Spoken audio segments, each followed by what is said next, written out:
zinatangaza utukufu wa Mungu. Anga ladhihirisha kazi ya mikono yake.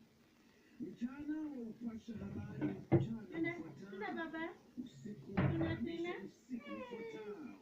Hamna msemo wa maneno yanayotumika kuona sauti inayosikika. Hata hivyo, sauti yao duniani kote. Na maneno yao yafika kingo za ulimwengu. Mungu amewekea juu makao yake angani, nao hutoka kama bwana harusi chumbani mwake. Nafurahi kama shujaa kushindana. Sisi ni mnoma. Toka upande mmoja na kuzunguka hadi upande mwingine. Hakuna kiwezacho kuliepa. Unapata watu wamezitoka kuzitoka.